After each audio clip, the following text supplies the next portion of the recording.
নমস্কার বন্ধুরা, কেমন আছেন আপনারা? আশা করি ভালো আছেন, সুস্থ আছেন। তো আজকে আপনাদের একদম অথেন্টিক বাঙাল একটা রেসিপি আপনাদের আমি দেখাবো, যেটা খুব ফেমাস। সেটা হচ্ছে কচু বাটা। তো আজকে যেহেতু আমার একটু আপনারা জানেন, আপনাদের বলেছি যে আমার একটু শরীর খারাপ ছিল, কারণ আমার হাতের একটু প্রবলেম ছিল। টেনিস এলবো হয়েছিল, তো আমার হাত আমি নাড়াতে পারছিলাম না। সেই জন্য সবে মাত্র সেরেছে, আর ডাক্তার বলে দিয়েছে যে একটু ভারী কিছু তুলতে না, বা এরকম হাতের যতটা কাজ কম হয় সেই জন্য সেইভাবে থাকতে। তো সেই জন্য এটা আমি আপনাদের দেখাচ্ছি, কিন্তু এটা যদি আপনারা যে পদ্ধতিটা দেখাচ্ছি সেই পদ্ধতিতেই করবেন, কিন্তু যদি একটু শিলে বাটেন তাহলে কিন্তু এর টেস্ট আরো দ্বিগুণ হয়ে যাবে। তো আমি আজকে শিলটা ব্যবহার করছি না, শিল নোড়া ব্যবহার করছি না। আমি আপনাদের মিক্সিতেই আমি দেখিয়ে দেবো কিভাবে করতে হবে। তাহলে চলুন আমি দেখিয়ে দিই কিভাবে আপনারা কচু বাটাটা করবেন।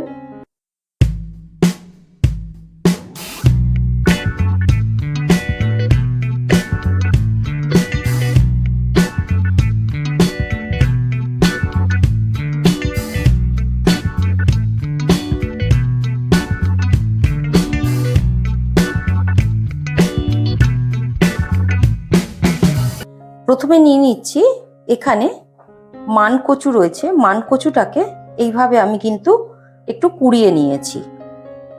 মান কচুর কিন্তু যদি আপনারা কচু বাটা খান, মান কচু সবসময় চেষ্টা করবেন ওপরের দিকটা নিতে, গোড়ার দিকটা অ্যাভয়েড করবেন। এই হচ্ছে কচু, মান কচু। দ্বিতীয় হচ্ছে এখানে নারকোলটা আমি কুড়িয়ে নিয়েছি একটু। আর আরেকটা জিনিস যেটা লাগবে সেটা হচ্ছে একটু সর্ষে আর কাঁচা লঙ্কা একটু কিন্তু বেটে নিতে হবে। এইবারে প্রথমে আমি এই নারকোলগুলো আমি একটুখানি শিলে, এটা আপনারা শিলে বাটবেন। আমি যেহেতু শিলে এটা বাটি, কিন্তু আজকে ওই জন্য মুখ থেকে শিল বেরিয়ে গেছে, শিলে বাটবো ভেবেছি। তো যাই হোক, এটা আপনারা একটু মিক্সিতে ঘুরিয়ে নেবেন। এখানে জল দেওয়ার কোনো দরকার নেই।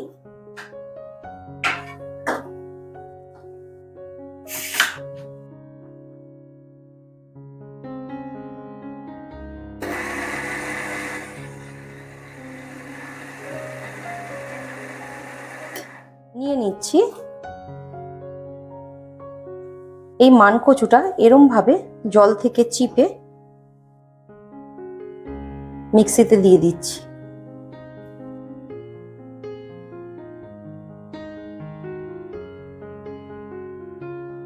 দেখুন, মনে হচ্ছে যেন একদম দুধে চোবানো, একদম পুরো দুধের মতো রসটা।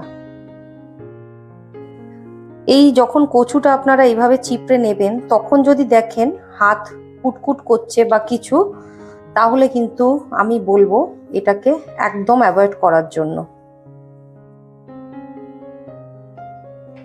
এটা আমি মিক্সিতে যেরকম নারকোলটা ঘোরালাম সেরকম ভাবে আমি ঘুরিয়ে নিচ্ছি।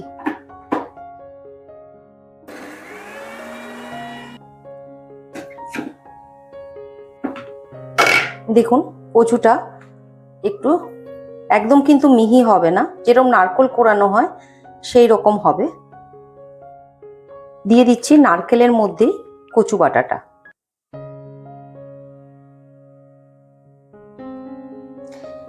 কচুটা বাটা হয়ে গেছে।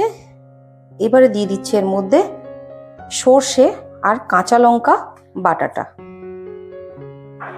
নুন,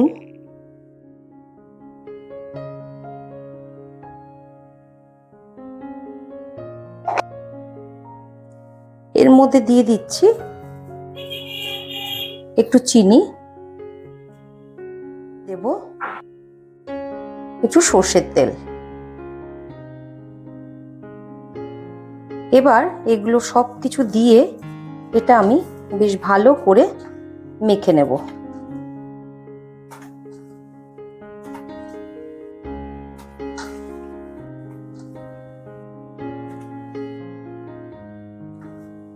এই কিন্তু হয়ে গেল আমার কচু বাটা।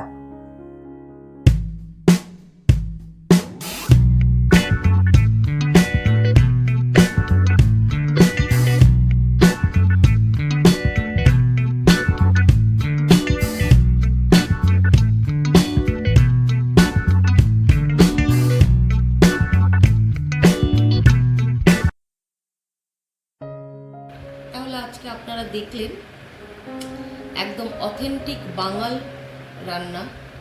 বাঙালরা কচু বাটার এমনিতেও খুব সুখ্যাতি আছে, কচু বাটাটা খুব ফেমাস জানি আমি। আমরা কচু বাটাটা বাঙালরা এভাবেই কিন্তু খেয়ে থাকি কচু বাটাটা, আর সত্যি বলতে খুব কিন্তু টেস্টি। আপনারা একবার ট্রাই করে দেখতে পারেন। যদি ওপার বাংলার হয় তাহলে তো বলার কিচ্ছু নেই, আর যদি এপার বাংলার হয় তাহলে বলবো অবশ্যই একবার ট্রাই করুন। তাহলে আজকে এই পর্যন্তই। আর হ্যাঁ, যদি পছন্দ হয়ে থাকে তাহলে কিন্তু আমার চ্যানেলটিকে লাইক আর শেয়ার কিন্তু অবশ্যই করবেন। তাহলে আজকে এই পর্যন্ত, নমস্কার।